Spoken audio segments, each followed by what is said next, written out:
If you're here, you're not a casual. You know the real hype happens in the trenches, with shows that don't get the headlines but build die-hard communities. These anime shows had small corners of the internet absolutely losing their minds. If you know all 10, you're a certified legend. Let's go. Kicking off our list is the isekai that flipped the script. We've seen heroes, we've seen villains, but a wild last boss appeared, gave us the final boss as the protagonist. This show follows a player who wakes up as Luffus Mafal, the black-winged overlord, 200 years after her defeat. The premise alone was enough to get the isekai subreddit buzzing. The internet-breaking moment was the slow burn of clips showing Luffus, this supposed ultimate evil, being surprisingly noble and just cool. It sparked 1,000 threads debating the nature of good and evil in RPG worlds, and had everyone thirsting over a character who was supposed to be the villain. It was a niche hit that proved a good concept can still feel fresh. Now for a trip into the world of cultivation. And no, we're not talking about the big mainstream entry points.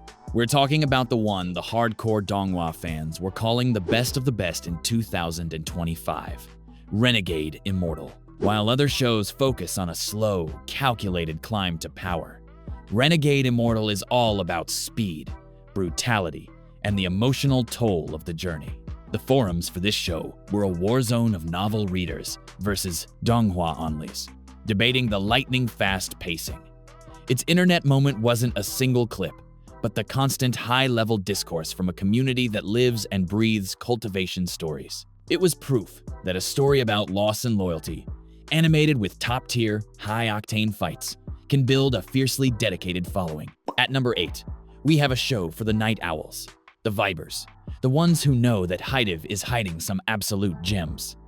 Call of the Night Season 2. The first season was a cult classic, and the second season was the reward for everyone who got in on the ground floor.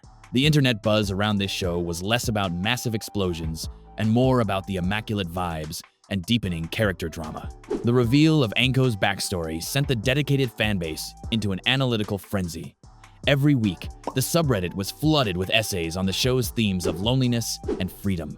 It didn't break the mainstream internet, but it absolutely owned its corner of it, proving that a stylish, character-driven story can be just as hype as any battle shonen. Our number 7 spot goes to the show that gave us the most satisfying, clip-worthy moment of the year for a certain kind of fan. May I ask for one final thing? Starts as a typical villainous story, and then the protagonist, Scarlet, gets falsely accused and just snaps. The scene where she single-handedly beats up an entire ballroom of nobles who wronged her is a work of art. It was clipped, it was shared, it was memed into oblivion on Twitter and TikTok by everyone tired of passive heroines. This show became a rallying cry for fans of unhinged female characters. It was a glorious, cathartic explosion of violence that had a small but very loud part of the internet cheering. Coming in at number 6 is the definition of a word-of-mouth hit, Kowloon Generic Romance. This wasn't a show you saw advertised. It was a show your most trusted mutual recommended in a hushed, reverent tone. A sci-fi mystery romance set in a reconstructed, sanitized version of the Kowloon walled city. This anime was all about atmosphere.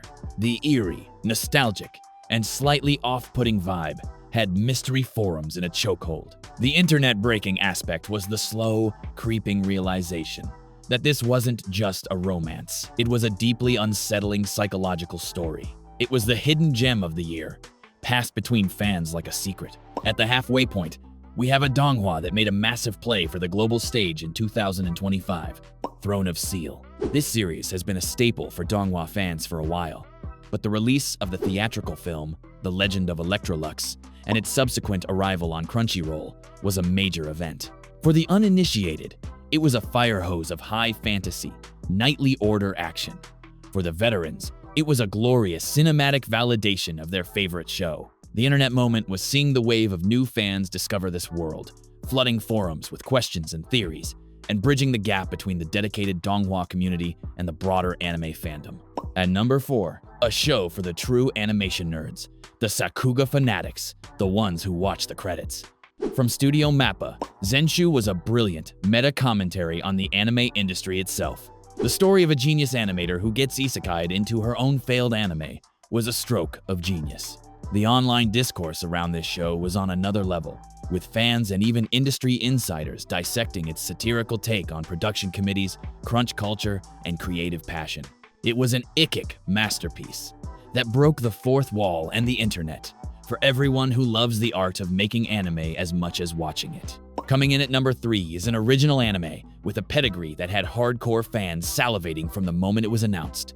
Dusk Beyond the End of the World. From PA, works and directed by the legendary Naokatsu Tsuda of JoJo's Bizarre Adventure fame. An original post-apocalyptic story about a man waking from cryo-sleep to find the world destroyed, and an android that looks just like his lost love. The hype in niche communities was palpable.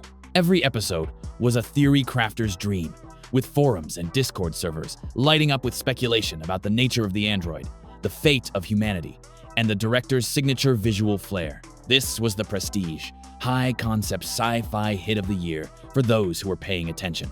Our runner-up is the sports anime that took home the gold medalist. While the mainstream was looking elsewhere, this figure skating anime was quietly becoming a phenomenon in Japan, hitting number 1 on Nico Nico's winter charts. The buzz started to leak out, and what the hardcore fans found was a masterpiece.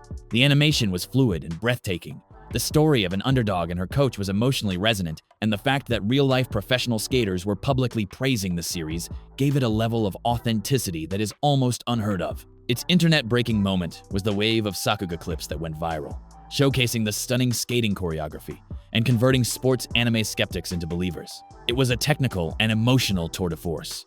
And now, for number 1, the deepest cut, the most bizarre, audacious, and brilliantly unhinged show of 2025. From Science Saru, the studio that brought you Dan Daydan, and Paru Itagaki, the creator of Beastars, comes Santa. Set in a near-future Japan with a catastrophic low birth rate, the story follows a boy who discovers he is a descendant of Santa Claus and must gain the power of an adult Santa to fight the oppressive society that overprotects children. Let me repeat that. Santa Claus, descendant. The sheer balls-to-the-wall insanity of this premise made it an instant legend in underground circles. Every week, the discussion threads were a mix of genuine shock, awe at the social commentary, and memes. So many memes. It broke the internet for hardcore fans because it was a reminder that anime can still be profoundly weird, deeply creative, and utterly unpredictable. It was a show that nobody could have predicted, and nobody who watched it will ever forget. A true masterpiece of madness. And that's the real list. The 2025 deep cuts. How many did you know? What other underground bangers did I miss? This is where the real conversation starts, so let me know in the comments. If you enjoyed this dive into the deep end, make sure to like, subscribe, and I'll see you for the next one. Stay legendary.